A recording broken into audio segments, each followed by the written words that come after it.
Astra H VXR oil cooler bypass bar.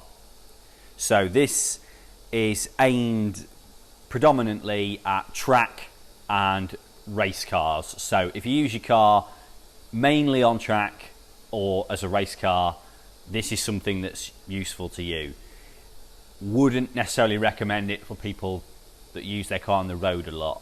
Now, basically what this product does is removes the standard oil cooler heat exchanger. So before we fit a front mounted oil cooler kit, it's important to know what you're going to use the car for. So we offer two different types of oil cooler kit. One retains this part and the other one removes it. So if you've got a road car and you only use occasional track days, then you're better off to keep the standard oil cooler heat exchanger. And that is because when you remove that oil cooler heat exchanger, you actually remove any form of static oil cooling. So from the factory, the Astra H VXR has no front mounted oil cooler. It just has the standard plastic water cooled oil cooler heat exchanger. Its job is to cool the oil and also help warm the coolant up to temperature. They work together. They kind of transfer the coolant and the oil through the same part, and it kind of does two jobs. So you know that when the engine's running and the car's not moving, there's no airflow through the front of the car, and it's the coolant's job to keep the oil cool. So you could leave the car idling for any period of time and it would never overheat the oil. If we're looking to remove the oil cooler heat exchanger, that means that the car then has no static oil cooling.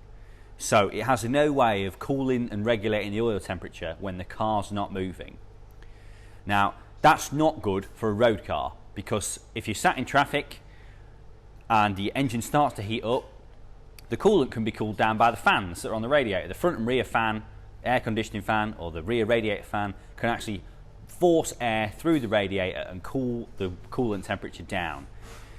The oil has no way of doing that because we've removed the oil cooler heat exchanger and fitted a front mount oil cooler. And if there's no fan on that, there's no way of drawing any air through that, and there's no static oil cooling. So why would you want to remove it for a race car?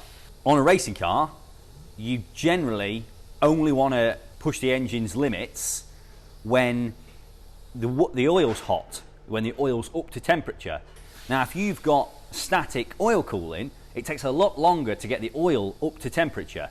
So if you remove that oil cooler heat exchanger, you can start your car, the engine can idle, warm the oil up, you can circulate the oil better, circulate the coolant better, get the whole engine up to temperature without having to worry about the standard heat exchanger trying to regulate the temperature back down, because you want the oil temperature up, and you want it up as fast as possible because you don't want to sit there with the engine idling trying to warm it up when you want to go out on track. So it's a full stainless steel construction, fully TIG welded, and all of the joints have got beads rolled on them. That's very important to get a good seal on the hoses. Fully back purged TIG welds, and this end's been swaged out to the correct size of the standard rubber radiator hose. So this would mount on the back of the engine, and we've got a laser cut bracket and stainless steel fixing bolts. This bracket's very important. If it wobbles around on the back of the engine, it's just going to vibrate and eventually probably wear through against the engine block. So it's important to keep it fixed. That's what that bracket's for. The spouts, these are for the header tank and the heater matrix in the car. It's finished in a gloss black, really durable, hard wearing powder coat. So it'll look just like this for years to come. No rust. It's obviously stainless steel underneath there as well. So the coolant can run through here. It's not going to pick up any kind of corrosion over time and dirty the coolant. It'll stay nice and clean. So it's designed for Astra H VXR, that's what we intended it for, but obviously it will fit any of the other Z20 engines. So Z20 LET, Astra GSI, and then all of the SRIs and Zephyras with the 2 litre turbo engine.